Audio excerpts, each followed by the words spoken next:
Baina iruditzen zait, landa eremuko herri eta komunitateen eskala horrek ahalbidetzen duela horixe bera, ez? Komunitatea eta interdependentzia hori askoz ere azalagoan bizitzea, ez?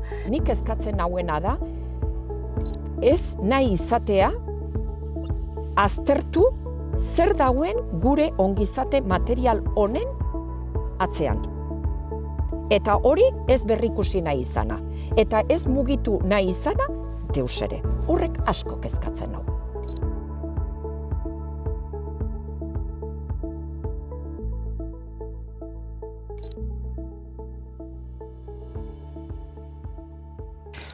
Nik uste dut errebisatzen baldin badugu ze narratiba eraiki dan feminismoan Euskal Herrian ere eta Euskal Herriko genealogia feminista landa eremuaren presentzia edo ahotsa hor apenas dago, ezta? Feminismoa eraiki da narratiba urbano batetik. Eta hori bada baita ere sistema eraikita dagoen horren isla bat, edo adierazpen nabarmen bat. Eta hor, bai dena den, iruditzen zait azkeneko urtetan eta Durangoko jardunaldi feministan, hor egon zan ponentzia propio bat, agroekologia eta feminismoarena, eta horregatik aipatzen nuen lehen, hau da, feminismoak egin duela azkeneko urtetan landa eremura eta ekofeminismora bide bat. Bai agroekologiari estuki lotuta, eta baita ere Euskal Herriko emakumeen mundu martxari lotuta, eta beste hainbat topaketetan. Azkeneko urtetan ikusten ari garela hori iruditzen zait. Bai diskursiboki eta bai praktiketan, edo antolatzen diran jatorduetan, hori asko zaintzen da, iruditzen zait azkenaldi honetan, eta hor egonda, edo egoten ari da hurbilpen bat. Asko dagoela egiteko, horregatik esaten nuen lehen baita ere, aliantza horretan agroko feminismoari eta landa eremuari abotza eman behar zaiola feminismoan, ez? Ikusgarritasun hori izateko. Eta feminismoak egiten ari den bide horretan, zen uste dut feminismoak bere burua interpelatu duela. Sentitu dela momentu batean kritikatua eta bere burua errebisatzeko berrikusteko gai izan dela. Uste dut momentu batean ekologismoak ez duela hainbeste alderantzizko bide hori egin, izan daitezke beste eztabaida batzuk izan dituelako erdigunean, beste subjektu eta gorputza batzuk hartu dituztelako hitza edo protagonismoa. Eta iruditzen zait hor, feminismoak egin duela bide bat. Badagoela noski oraindik begirada irizentriko hori, badagoelako, eta ni gaina akademian ere badut hanka bat, eta hor nabarmen ikusten da, askotan hortik jotzen dela, zeren, sistema horrela dagoelako antolatua, ez da? Ni gehituko nukena da, gure ahotsa indar gehiago zentzuteko, beharrezkoa ikusten dutena da nekazal mundun batez ere gure espazioa antolatzea. Gure espazioa antolatzea, formatzea, aktibogoak izatea. Guk gure diskursoa eraiki beharra daukagu, ez? Gure ezaugarri propioak ditugulako. Landa eremuko, nekazal munduko emakumeak ditugun arazoak eta hirikoak, gauza batzutan berdinak izango dira, baina baditugu gure berezitasunak. Erabat ados nago esaten duzunean, jakintza kokatua, hori uste azken aldi honetan asko esaten dugun zerbait da, baina jakintza kokatu hori eraman behar dela, ez? Eta emakume baserritar edo pertsona landatarren jakintza kokatu hori eta gainea historiko hori baita ere ekarri eta ikusi arazi egin behar dela, partekatu egin behar dela, formazioarekin ere erabat ados nago, badala ardatz garrantzitsu bat, nolabait ahalduntze prozesu horietarako ere bai, ez? Baina nire iruditzen abia puntu desberdin horretan ere badagoela gai bat, eta gu azken aldi honetan gaudelako horrekin bueltaka, eta da, abia puntu desberdin horretan, denbora badala ardatz garrantzitsu bat. Denbora falta. Badagoelako kapitalismoak jokatzen duelako beste elementu batekin, eta da instantean, inmediatez horrekin, epe laburrarekin, eta abiadura horretan gainera, ezta? Eta bizi gara erlojuaren denborarekin, eta landa eremuan eta agroekologiari lotutako denborak beste batzuk dira. Zer esanik ez, baserri eta komunitate indigenin denborak. Uste dut hor denbora desberdinak ere badaudela, kosmobizioen arabera eta ere bai. Baina, denbora falta horrek egiten du nola antolatu. Nola antolatuko gara, ez daukagu denborarik arna sartzeko ere. Ez gira iristen espazioetara, ez daukagolako denborarik.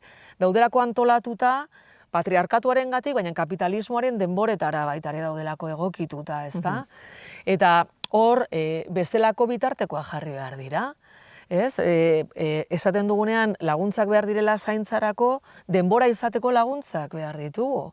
Zen bestela ezin dugu parte hartu, ezin gara antolatu. Orduan, baliatzen da baita ere kapitalismoa, bere hiri denborak, erabat kontrajarriak direlako, ezta? Agroekologiaren, landa eremuaren denborekin, ezta? Bitartekoak behar dira. Tresnak hori horrela da. Osea, kosta egiten zaigu. Bestela nola partekatu denbora. Batzutan, bazarautzeko adibidez lan horretan. Juntzaite landa eremura esatea, emakume baserritar batzuri, nahi dezula lan bat egin, beraiekin, mila kontu dauzkaunean, ez? Eta hori bihurtzen da azkeneko gauza, ez? Non parte hartu. Orduan, zaila da ezagutzak partekatzea, zaila da denbora eskaintzea, ez dagoenean denbora hori, ez da? Begira, aukera bat auzolanak die, esate baterako. Bai. Gu hemen Nafarroan kostatzen ari zaigu, saiakera mordo bat egin ditugu espazio hori antolatzeko, eta kostatzen ari da, baina gauzatxo lortu dugu, aurtengo udazkenean badugu asmoa, auzolan bat, zuek Gipuzkoan bai egin izan du dituzuela, baina egiten hasi nahi dugu, izan daitekelako aukera on bat, elkartzen hasteko, eta konpartitzeko. Eta ez bakarrikan feminismoa eta landa eremua, hiri eta landa eremu ere, zen adibidez, auzoplanak antolatzen ditugu Amilubin, nolabait auzolana egiten dugu, baina gero dago plan bat, jakintzak partekatzeko, askotan ikasteko, eta hiritik etortzen da ere jende asko, ezta? Auzo plan horietara. Eta, auzoplana, jakintzak hor partekatzeko, ez bakarri lanerako, ondo pasatzeko, behar dugulako baita ere, porque lanaren kontzeptua ere, sakrifikzioaren zea hori ere, ez? Zama horrek ere egiten du batzutan ez hurbiltzea olakotara, ez? Eta, badauzkagu tresnak, baina horietarako ere denbora behar da, baliabideak behar dira. Eta gure erritmoa da mansoa, poliki-poliki.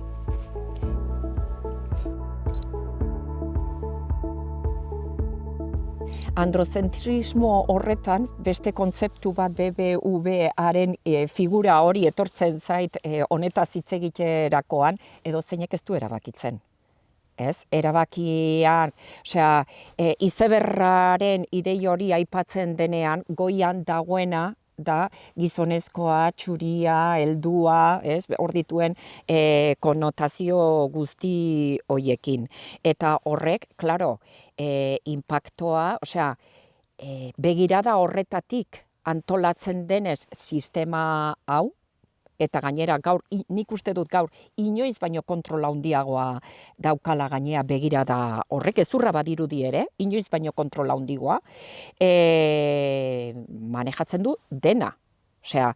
Manejatzen du naturarekiko hartu beharreko erabaki guztiak, gaina ez dira beraientzat bizidun zerbait baizik eta dira rekurtsoak, ez? Gauza baliabide batzuk dira, besteik ez dira, ez? Hemendik hartu, hemendik bota, hemen ez dakit zer, hemendik hara mugitu, eta pertsonak berdin eta emakumeak noski. Osea, emakumeak behar izan du ditu eusteko montatu duen sistema guzti horreri. Orduan, erabateko lotura du. Androzentrismo hori gainera uste dute modu desberdinetan jokatzen duela segun eta ze eremutaz ari garen, baina esaten zuen bezala Gotzonek zaintza eremuan androzentrismoa dago, baina androzentrismoa dago jokabide instituzional askotan, androzentrismoa dago hezkuntzan, androzentrismoa rol eta estereotipoen reprodukzioan edo erreprodukzioan, eta azken finean sistema patriarkala dalako, ez da? Androzentrismoa hitz egiten dugunean, hitz egiten dugu patriarkatuaz, hortaz ari gara, eta zapalkuan dauden horiek bereziki baztertuak eta zaurgarrituak izan diran horiek dira, ez? Zaintzari begiratzerakoan emakumeen zapalkuntza oso evidentea da, baina gaur egun ekofaxismoan eta eskuin muturraren gailentze honetan ikusten dugu ez bakarrik emakumeak, baizik eta gorputz disidenteak, edo lurraldeen ertzetan, baliabide gisa, ere ulertu daitezken komunitateak, eta jakintzak. Orduan, androzentrismoa da patriarkatuaren islada hori, ez da? Eta ez dira bakarrikan gizonezkoak hainbat momentutan, ez? Batzutan ere iruditzen zait irakurketa, patriarkatuaren irakurketa, feminismoa ez da bezala emakumeen kontu bat, ez? Ez da genero kontu bat, bai? Generoaren kategoria ere da sistemak montatu duen beste elementu bat, ez? Kategoriak ere berplantatu beharko liratezkelako. Orduan, iruditzen zait, androzentrismo horretan ere, patriarkatua dagoela eta patriarkatuaren konplizeak, aurpegi asko ditu, ezta?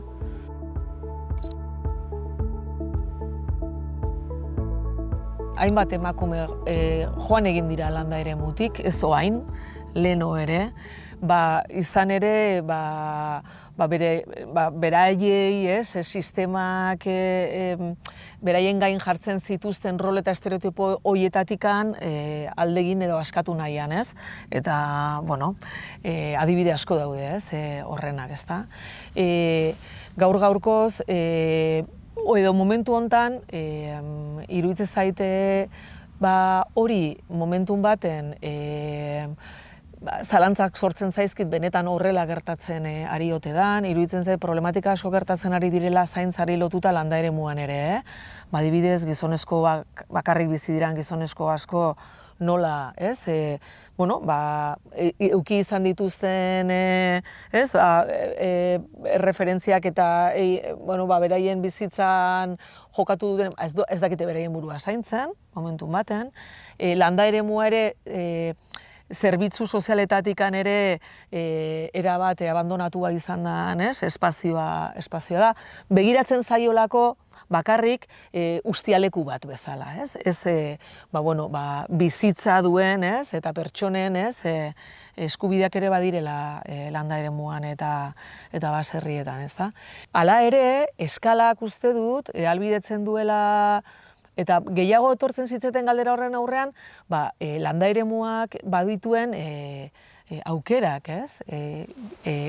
Bizitza bizigarriagoak egiteko.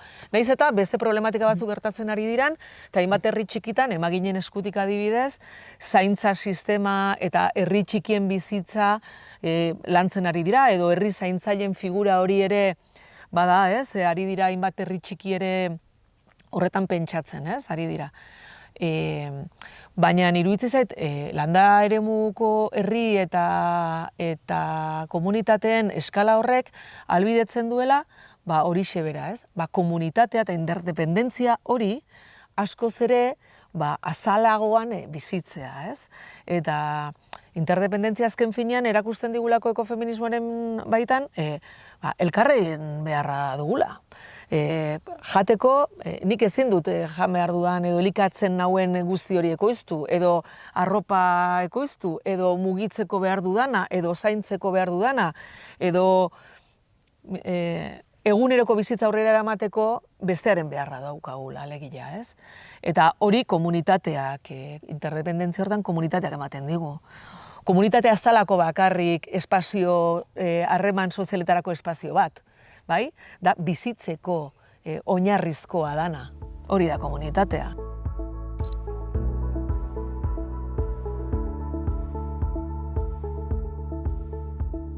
Agian berrikusten hasi behar genuke gure bizitzeko modue. Eske, agian ez da bat ere jasangarrie. Ni batzutan entzuten dudanean transizio ekosoziala egitea ordezkatuz, ez? Fosilak berriztagarriengatik, ez pobretzeko, industria, jarraitu nahi dugu herri industrial bat izaten eta mundu mailan lehen mailan egoten gainera, ez? Inolako aldaketarik egin gabe, ez pobretzeko, beldurra ematen dit hori entzuten dutanean. Eta entzun dut emakumeen hitzetan gainera. Zeren, uste dut ez dugula ulertu deus ere. Ez dugu ulertu deus ere, zeren gu hemen ere badira ego globalak, egia da, eta hemen badira jendek oso gaizki bizi direnak, baina gehiengo handi bat bizira aberatsak bezala. Hori esan egin behar dugu, hau da, bi etxe edukitzea, etxen personako kotxe bat edukitzea, oporretara ez dakitzen bat aldiz urten joatea, arropa, urtero, modaren arabera armarioak ustutzea. Badaukagu horrelako tresnekin, zenbat tresna dauko alperrik, etxek tresnaz beteta ditugu. Ez dago, ez da konpondurez ditugu egiten, hartu eta bota iten dugu dena, horrelako gizarte batetan biziga, ez gara konstiente horren atzean zer dagoen. Eta hori da aztertzen hasi beharko genukena, horren atzean zer dagoen. Gure ongizate material hau, materiala esan behar dut, zeren gauza bat ongizate materiala eta bestea da ongizate emozionala eta espirituala. Herri honetan, ez dugu bat ere landu, ez emozionala eta ez espirituala, horretatik oso urruti gaude. Erabateko deskonexioa dauku gure bihotzarekiko, lurrarekiko, inguruarekiko, unibertsoarekiko. Bizigara erabat ongizate materialean zentratuta. Eta gainera, aberatsak izan nahi dugu denak. Meritokraziaren bidez, denak aberats. Piramide horretan ez dugu behian egon nahi, denak goien egon nahi dugu. Eta pentsatu beharren hori nola aldatuko dugu denak bizitzeko, iparra zein egoa bizitzeko, eta hemen horrelako desberdinkeriak ez emateko, eta ez sortzeko horren beste zuntzik eta planeta honetan, zeren kristonak egiten ari gara, ez da klima larrialdia bakarrik, beste, hori zientifikoek esaten dut, ez hasiko horretan ni baino hobekio esango dutelako, baina ez dugu deus ere kuestionatu nahi, eta horrek nik eskatzen hau ikaragarri.